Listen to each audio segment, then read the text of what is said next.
Thank you all so much for inviting us to come and share some of our experience with you today. As it alludes to in the agenda for our presentation this morning, New York City has been on a 10-year journey, and what we've done today is attempted to summarize 10 years and 30 minutes. So as a result, you're going to hear everything at sort of a 35,000-foot level. We've tried to give you sort of an overview of what HHS-Connect is all about and the types of work we've done over the years. You're going to have questions. We hope you do. We'll take some of them today, but you have our contact information now. We would welcome as many comments and questions as you can send us, and we are happy to share with you all any of the documentation from our startup phase and through the years. So please reach out to us. We'd be happy to share what we've learned, both good and bad, from this journey. So on this slide, we give you just sort of a general overview of the sort of size and scope of New York City. We are not the state of California. It's actually sort of fun to get to come and present to an entity that's larger than we are. A lot of times we go and we talk to municipalities that are much smaller in scope than we are. California is a benchmark that we use, that we know. So it's great for us to get to come and speak to you today. We have over 8 million people living in New York City in the 5 boroughs. There are 250,000 people who work in New York City government, and we have a large IT budget. So in New York City, we have a series of deputy mayors who report to Mayor Bloomberg. Emily and I work for Deputy Mayor Linda Gibbs, who oversees the Health and Human Services domain, which is the 8 agencies that you see listed here. We have a number of partner agencies outside of Health and Human Services that we've also been working with along this journey. One of the things that we've been very conscious of all along is that we can't do this, we can't serve these clients unless we partner with some of these agencies that are outside of the traditional Health and Human Services domain, but that obviously have a hand in serving these clients. So this is the problem, right? And we all have been facing this same problem, right?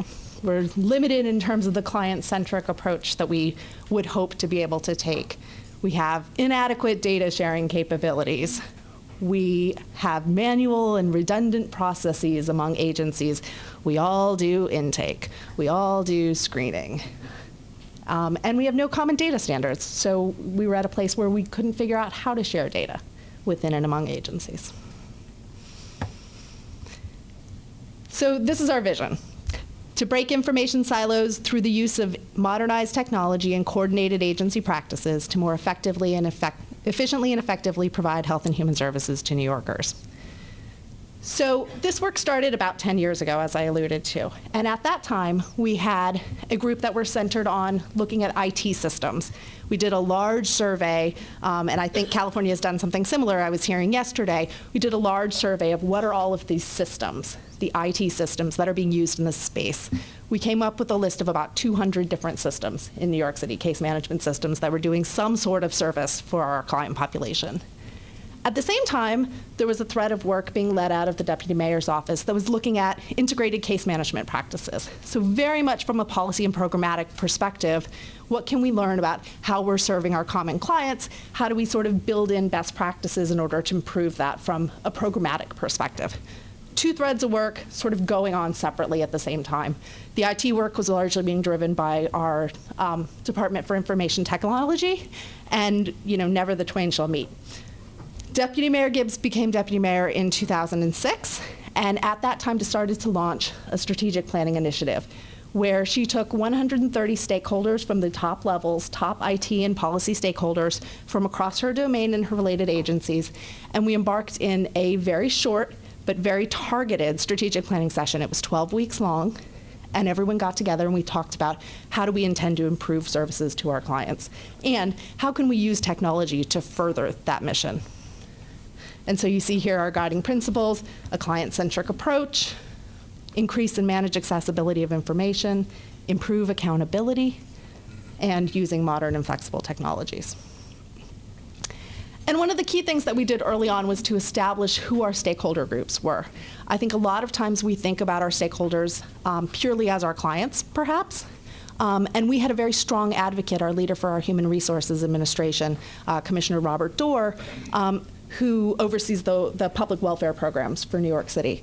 And he said, we talk a lot about our clients, but one of the things I really would like us to focus on as a part of this initiative is our workers at our agencies. These workers who are incredibly dedicated and in often cases very frustrated because they can't find the information that they're looking for and they don't even know where to turn to. So maybe they know somebody because they used to work together years ago who works at a sister agency, so they can call that person up and then get the information that they need sort of through a back channel. But we don't want to have to rely on back channels and people we used to work with 10 years ago. We want to have a system whereby we can exchange this information. So having the workers really front and center as a stakeholder group that we were looking at. And then in New York City, as I'm sure in California, our provider agencies provide a lot of the direct services to our clients. So thinking about how do we develop a system that's not only for New York City and New York City employees, but also for these provider agencies who are in many cases, calling out for help in the IT department.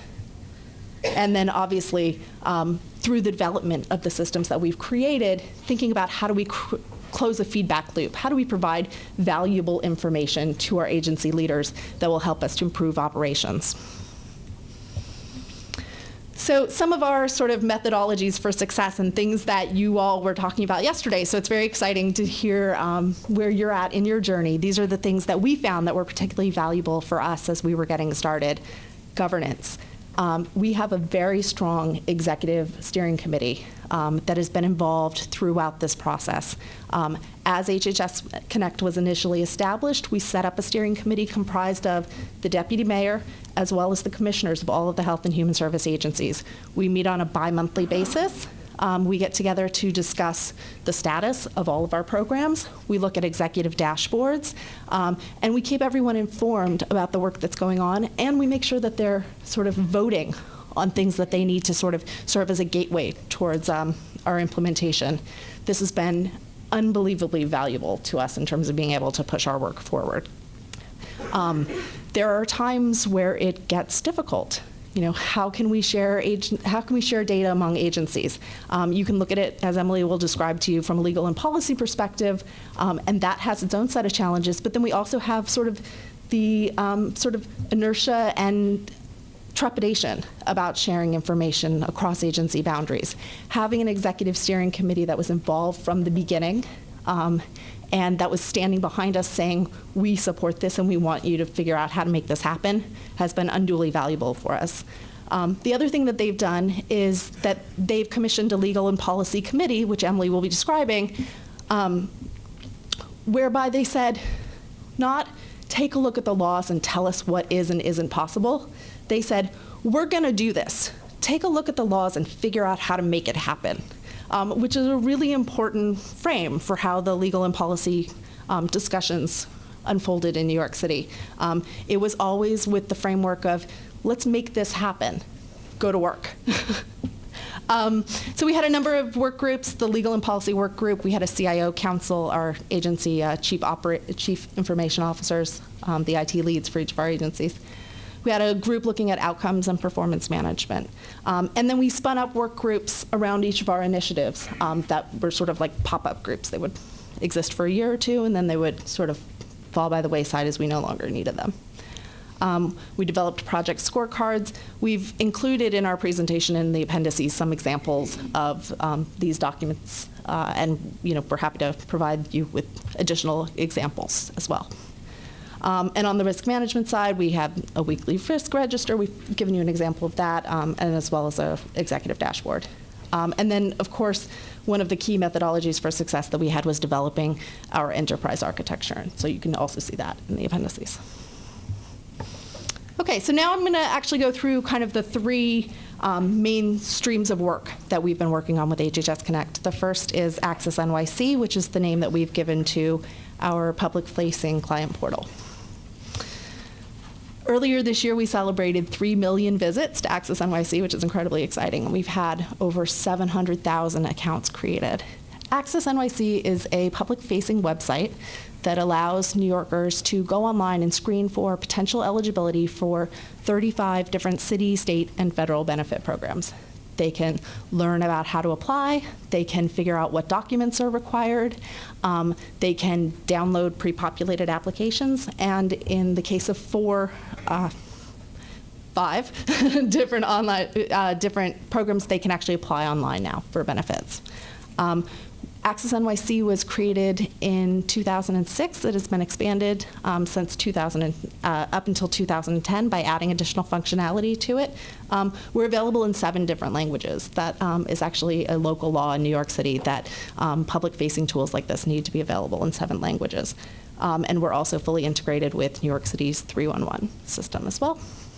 And you can go online, screen for eligibility, and now also apply online for certain benefits.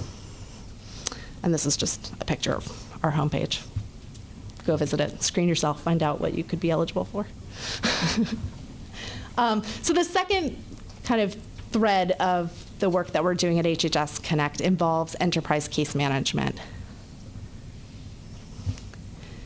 So one of the things I described earlier is that we took a look at sort of the landscape in New York City of all of the different IT systems that were in use for case management, and we found that we had about 200 different systems. And as you look at those systems, you begin to see some core themes emerging. We may call things different, give different names to similar processes, but what we were finding over time is that there are sort of core processes that all of our case management systems were engaged in. And so what we've done on this slide is sort of break that out for you. Everybody's doing some sort of screening, intake, assessment, eligibility determination, service planning and delivery, case management, financial management, provider management, and performance management. And then we took a look at our agencies and tried to figure out sort of against this model of enterprise case management, which of our agencies are engaged in each of these functions. And the 4 agencies that are represented here, it's a little bit of alphabet soup, and I apologize for that. But the 4 agencies that are represented here were the first 4 who were getting ready to re-platform their existing case management systems.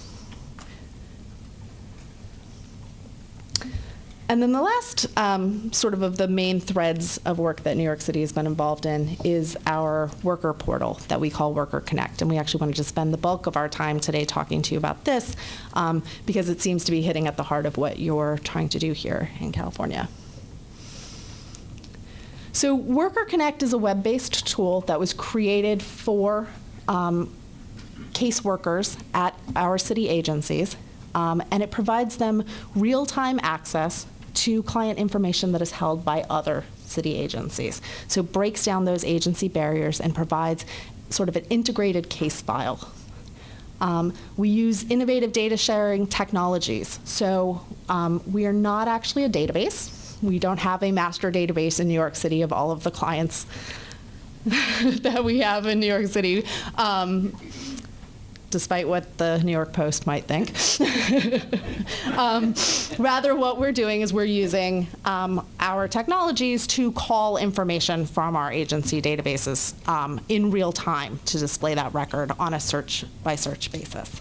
All of the data sharing that we're doing is in accordance with all of the applicable laws and regulations, and we have a sort of robust process by which we are creating use cases and reviewing them with the data source councils to make sure that the people who are provisioned access to the data are indeed authorized and legally that this data sharing is permissible. Today we have 6,800 users across 10 city agencies accessing the system. And this is a slide just telling you about the databases that we're pulling from today. So the big one from HRA is the welfare management system, and this is the state-run system that has information on public assistance, food stamps, and Medicaid program data. From our Administration for Children's Services, we have our child care system. This is not actually foster care data, although that is one of the things that we'd like to go after in the out years. From NYCHA, which is our public housing authority in New York City, we have our tenant data system, which has information on all active tenants. From our Department of Finance now, we have our Senior Citizen Rent Increase Exemption Program, which is a rental program in New York City for qualified New Yorkers.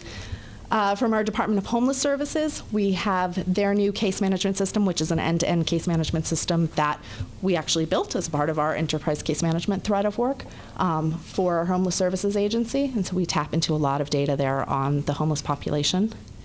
And then lastly, we tap into HRA's, which is our agency that runs the public assistance programs. We tap into their database of documents, which is a FileNet repository that they have that captures 14 different document types. So as clients are coming in and applying for services in New York City, their documents are being scanned and entered into a document repository that resides at the Human Resources Administration, and we are able to call up images of those documents.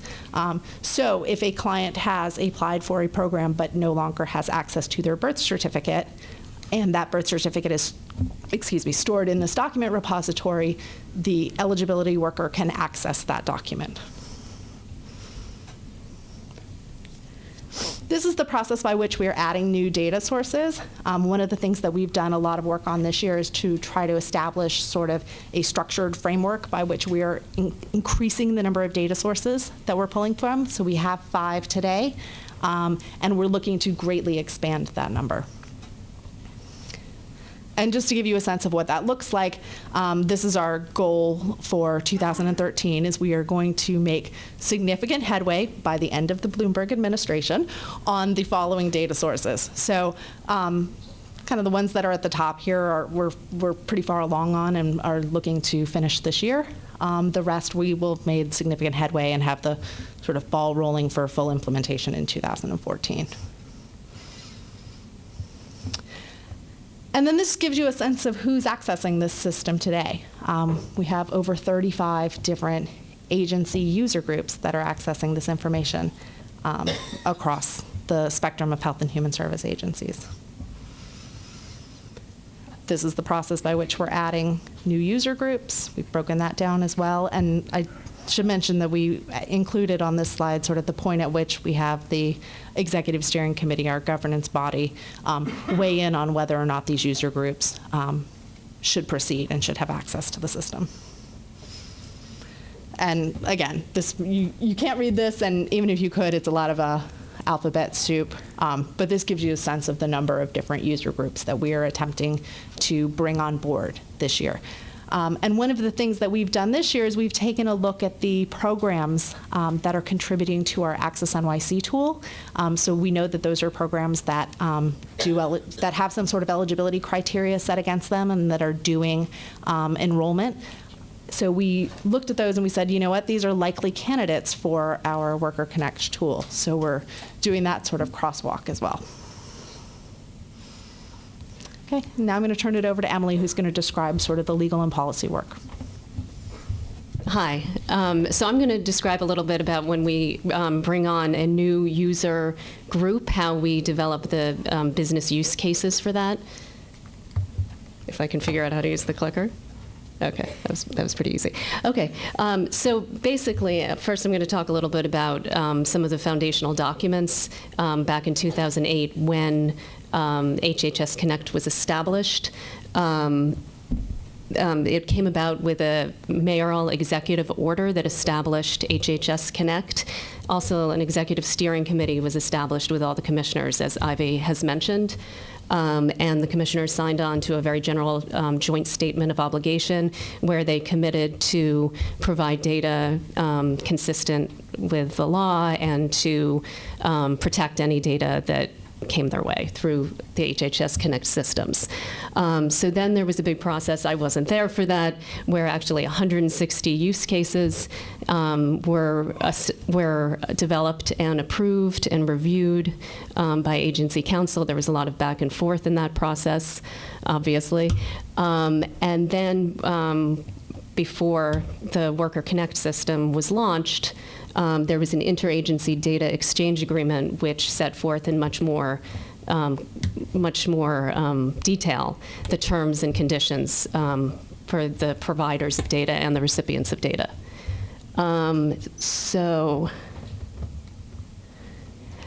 So the use case. So the use case is written in plain language so that anyone can pick it up and understand what's going on. It says, it describes the work process, the focus on outcomes and goals, which define the scope of the authorization for the users and what they're going to be looking at, and develop the business requirements for a system. So security and role-based access. Use cases set forth who's requesting the information, what information is requested, and the purpose and intended use for which the information is being sought, and the benefit that's going to be achieved from using that information. So once that use case is developed, you get input. It's developed by the policy team at HHS-Connect in very close consultation with the agency that's going to be using the information. It's developed, it's provided and presented to the data source agencies, and then there's further back and forth to refine it. And of course, all the council are weighing in on the legality of it. So, I'm sure you're all familiar with all the great things that can happen when data is shared. So two of the main things that can happen is we can help locate clients, and we can also help verify, consistent with agency other policies, verify information. So, for example, an ACS, an Administration for Children's Services worker, a child protective specialist who's tasked with investigating allegations of abuse and neglect. They have to find a child, so they can input the name into the system and find out information and hopefully find that child. And as Ivy had mentioned, to determine eligibility for benefits consistent with the particular agency's policy, they can use the information in Worker Connect to find out what their income is, what other benefits they're receiving. So here's an example of a business use case from the Administration for Children's Services, Division of Child Protection, which, as I mentioned, is tasked with investigating allegations of abuse and neglect. So there are 55,000 child abuse investigations that are performed annually, approximately, and there are tight timeframes that the child protective specialists have to abide by. So within 24 hours, they have to confirm the safety of the child. They have to actually make physical contact with the family and with the child within 48 hours, and then complete their investigation within 60 days. So here's an example of different business uses for Worker Connect. They need to confirm the child whereabouts, find collateral contacts, locate family members and relatives, confirm family composition, and confirm identity. So what kind of information is going to be in Worker Connect that's going to help them do that? Here, this is just an example of what it actually looks like, the summary at the beginning of the use case. And here's a breakdown of the particular use cases that are listed and described in narrative form in the larger business use case for the child protective specialist user group. So, for example, confirm the child's whereabouts. Examples of relevant data would be client address, child care enrollment information, child care provider information. If they need to confirm the family's location, the Department of Homeless Services information might come in handy for that, or the New York City Housing Authority database information fed in from that database might come in handy for that. And Ivy will tell us where we're going next. Okay, so I tried to come up with sort of a couple of key lessons learned for you all as you're sort of at various points of embarking on this journey, thinking about where we've been and where we're headed. One of the things that occurs to me is that we've had sort of a couple of key transition points in the life of HHS-Connect since we were first founded in January of 2008. There was sort of this key transitional moment where we went from being sort of an idea from our strategic planning phase into a phase where we were sort of operationalizing. And that was different. And there were different strengths that we needed on our team when we went from one phase to another. Similarly, when we went from a phase of being sort of an IT build shop, and doing a lot of sort of the development work of creating these systems, to being an entity that was responsible for the operations and ongoing maintenance associated with these things.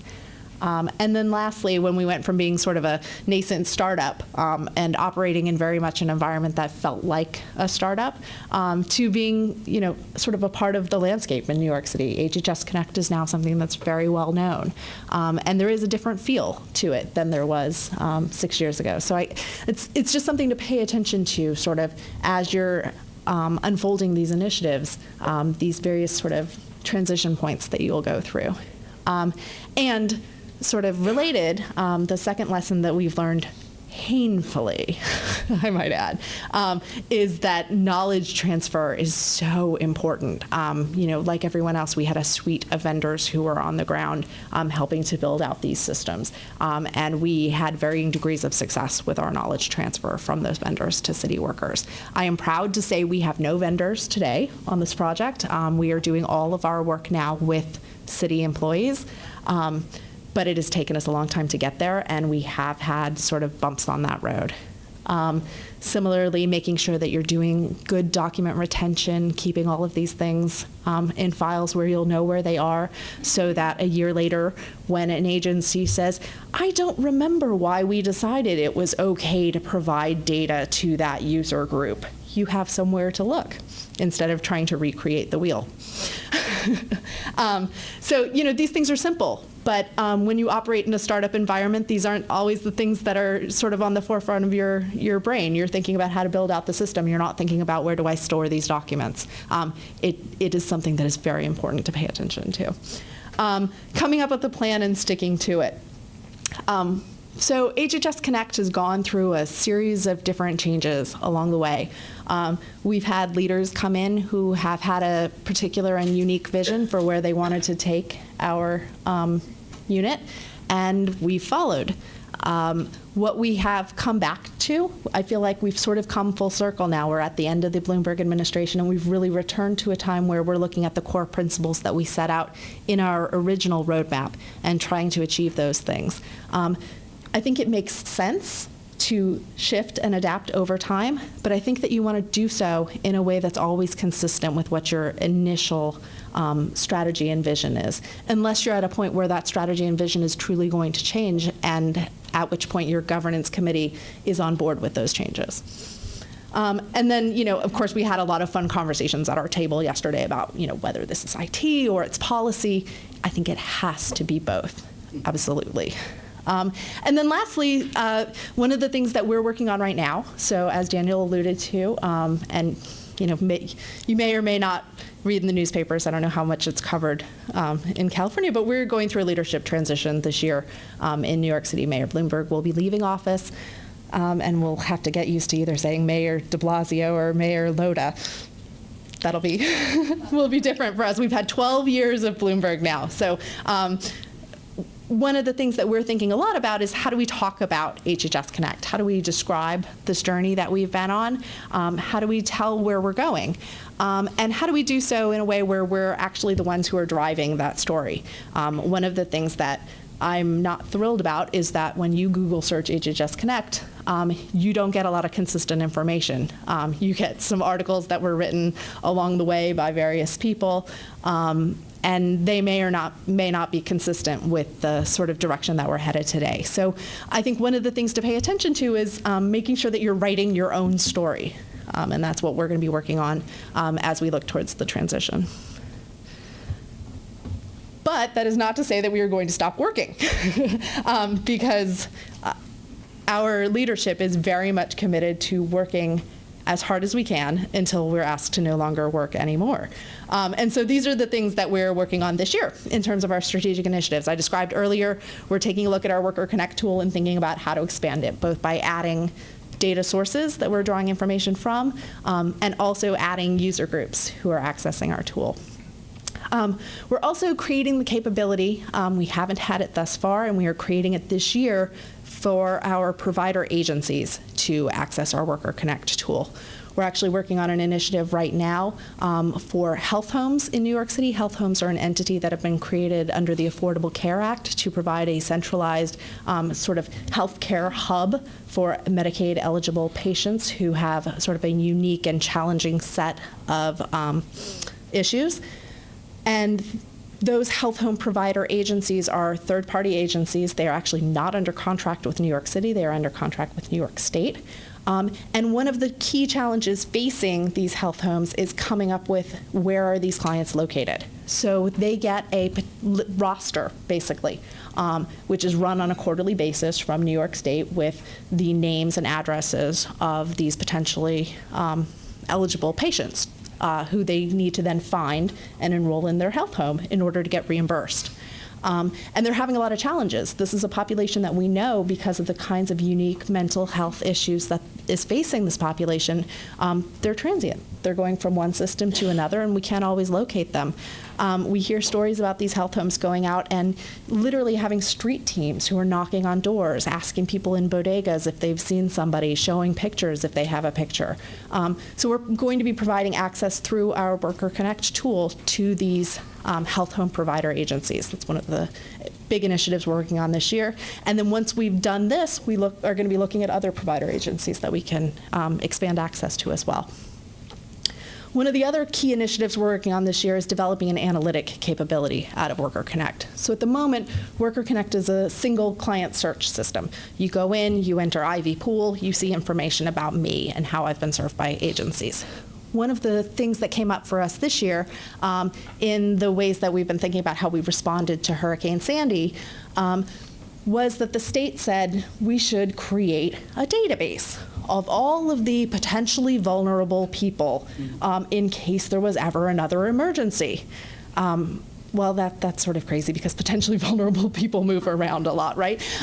And so someone in New York City smartly said, you know, we have this Worker Connect tool, and we're drawing information already from this tool about people who are enrolled in benefit programs in New York City.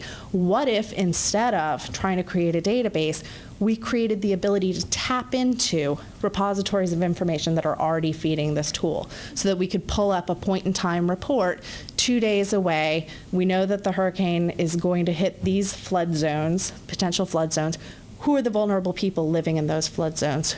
Who's disabled in those flood zones? Who's a pregnant woman? Who has an infant? Who has mental health issues? Figure out who those people are so that we can track them and make sure that we're serving them. So that's one capability that we're going to be looking to develop for Worker Connect. It's called our Emergency Service Portal. And in order to do that, we're going to be looking to expand the number of databases that we're drawing information from.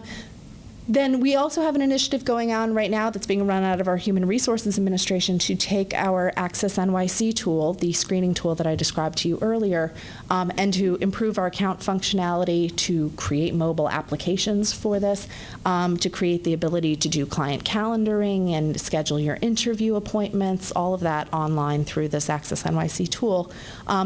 As a result of this, what our Human Resources Administration is looking to do is to reduce the headcount that they have. So reduce the number of people that they have directly serving clients in their job centers.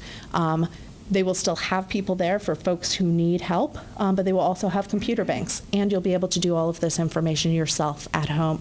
As we know that this population, from the research that we've done, does use the internet and knows how to do a lot of these self-service things. And then lastly, we're looking at our enterprise case management thread. As I alluded to earlier, we have developed through HHS-Connect one enterprise case management system to date. It is for our Department of Homeless Services. We are looking to create what we're calling a proof of concept. So while we have done one enterprise case management system, we did it in a way that we're not necessarily proud of. We made some very typical systems development mistakes. We allowed our agency to tell us how unique they were and to convince us that they needed every single requirement that they said. And so we took our product and we extended it as far as we could, and we stretched it, and we built various configurations and customizations off of our tool. which works very well, thank you very much, for our Department of Homeless Services, but did not allow for the ability that we had originally intended, which was to be able to pick up this development and reuse components that we were building out for other agencies. So what we're doing right now is we're sort of returning to this core concept about building out case management systems in a way that can be reused. And so we're looking to a set of requirements for our Division of Youth and Family Justice, our juvenile justice group, and creating a proof of concept for them that we could then extend to other city agencies. And then this is Mayor Bloomberg. I've always believed in the power of technology to make government more open and accessible. And then in all of our New York City agencies, we have countdown clocks that are counting down the number of days that are left in the Bloomberg administration. And I can tell you that they all say, make every day count, and we are doing that to the greatest possible extent. I mean, we are not slowing down one bit, and I think at the moment there are 97 days left. Thank you. Do we have time for a few questions? Yes. Sure. Shell? You mentioned outcomes, and so I wondered. Thanks, Richard. You mentioned outcomes as something to pay attention to, and so I wondered what your favorite metric was to measure, the impact to the client for HHS-Connect.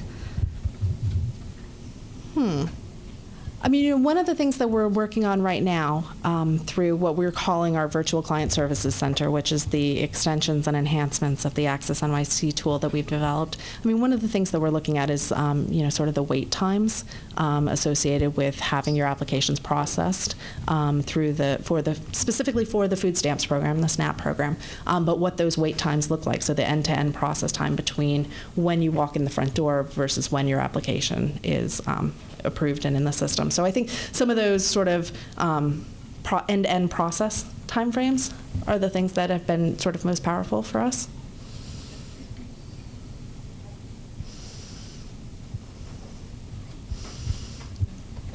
One question I had was the relationship between the work you were doing in the city and the state, and what negotiations, or just sort of a couple of thoughts on that. So it has been challenging at times. New York City has been, to a certain extent, out in front of the state on some of the data sharing and interoperability work that we've been doing. In other instances, we've been in lockstep with the state, and that's been challenging too. So at the same time that New York City rolled out its online application for the food stamps program, the state similarly rolled out an online application for food stamps, and so we had to make sure that we were doing it in a way that the state approved of, essentially, and getting the state's buy-in on the work that we've been doing has at times been challenging. I almost feel like this is a little bit of a trick question because because Daniel knows that my boss, Louisa Chafee, who's the executive director for management innovation within Deputy Mayor Gibbs's office, is actually leaving to become the deputy secretary for human services at the state level, and her title has recently changed to human services and IT. So she's going to be looking to do on the state level in New York something similar to what we've done in New York City. So I do feel like it's a little bit of a trick question because hopefully the road will be smoother in the future than it has been. I had a question about sorry if I missed it either listening or reading, but the user groups, what are they comprised of? I didn't quite get that. The user groups are programs, and then the people within the programs, the individual workers. In many cases, it's caseworkers, but not in all cases. And so, it's a group of employees. It's the child protective specialists who were described in that use case. But in some cases, we have attorneys who are accessing the system. Yep. You all are the co-stewards of the NEAM Human Services domain, along with Administration of Children and Families. So what have you done to improve and roll out the rest of that domain and make it available to California and other states? I'm actually not aware of where that work stands right now. I'll have to get back to you on that. I have a question. Was that a trick question too? Did Do you know the answer? I have a question. Well, two questions, actually. First, do you have clients sign some type of confidentiality agreement or waiver or some consent of some sort in order for them to share? No. Okay. No, we don't. So we thought about that. We even worked on a draft of what a client confidentiality agreement would look like, a client consent form. We engaged a prominent New York City law firm to do this pro bono for us, and then we put the brakes on it for a little while.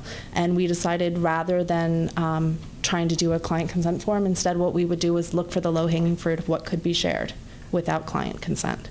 And it was a lot more than we had originally thought it would be. My second question is, from the client standpoint, do they notice any difference since this system has been up and running? Are they even aware that it exists? Or is it just something that, from a worker standpoint, that they see the benefit? I mean, the primary benefit is to the worker. It's not a system that the clients have access to. So I guess they don't see it in that sort of kind of immediate transactional sense. I would hope that they see it in terms of the sort of, the outcomes and the end results for the clients in terms of the kind of services that are being delivered. Yesterday at our table, first it was a presentation a little bit about the culture of yes versus the culture of no. And at our table, we talked a lot about culture. You said in your presentation IT and policy, that it's both of those. In addition to that, are there some threshold issues around leadership, around buy-in, finance? What are the sort of top 3 or 4 things that really are thresholds for moving forward? I mean, I think all of those things that you mentioned. The leadership has been absolutely critical to the success of HHS-Connect. I mean, enough cannot be said about Deputy Mayor Linda Gibbs and the importance of the role that she has played in HHS-Connect in terms of really moving us forward and being the sort of engaged executive sponsor, kind of that we would all dream of. At the same time, in terms of budget and finance, we've had at the table as a part of this executive steering committee, the governance body that's running HHS-Connect, we've had our Office of Management and Budget. So they've been a part of that the whole time as well, listening in and thus smoothing the path towards budgetary approvals in many cases. We've also had our Department of Information Technology as a part of that executive steering committee, thus also smoothing the path by which we have, the IT systems and the infrastructure set up and ready to go for our projects. So being sort of thoughtful about bringing those stakeholders in and giving them a true seat at the table. These are, our Office of Management and Budget, our Office of Contract Services. These are voting members of our executive steering committee. So we have given, primary importance to the role that they play. Hi, I'm from LA County. You said HHS-Connect is not a database, which is great. These are different databases, extract, and it's a portal. But how did you resolve your identity from each and every database? You have a unique identifier for all your clients? Yes. So we created a common client index, which has the ability to do sophisticated data matching from each of those systems. So each of those systems is providing a list of about 30 different data points that we're matching against. We're using IBM's MDM technology to do that data match. And so it's smart technology that allows us to do matching whereby, you have Ivy Pool in one system and you might have, Ivana Pool in another system, or, my married name in another system. And we can do that sort of matching across systems in that way. Since I'm from LA too, this will be one question. This is question B. Legislatively, did you have to change any? Did you guys have to lobby to make legislative changes to enable? I looked at the data sharing you were doing, and it's fairly expansive. Yep. Did you have to change any laws, or did you have exclusive level laws where they said you can only share these 5 things instead of you can't share these 5 and everything else you can? I mean, did you have to make any changes like that? We haven't yet. So we have not made any legislative changes yet. It's actually something Emily and I have been talking about in terms of the future of HHS-Connect and where we think we may be headed. So again, we've started with the barrier of what can be shared at this point under the current laws and regulations. And at the same time, we recognize that sort of because we're kind of at the forefront of some of this data sharing, we are potentially in a position to be able to influence some of the changes to legislation that would be helpful and sort of make the path a little bit smoother for all of us. One of the key data sources that we've been looking at this year is from New York City's Department of Education. We'd like to be able to know where students are located in schools so that you can make foster care placements that are close to where they are in school, so that you can find people and locate them. We know that school is sort of an important anchor for our clients.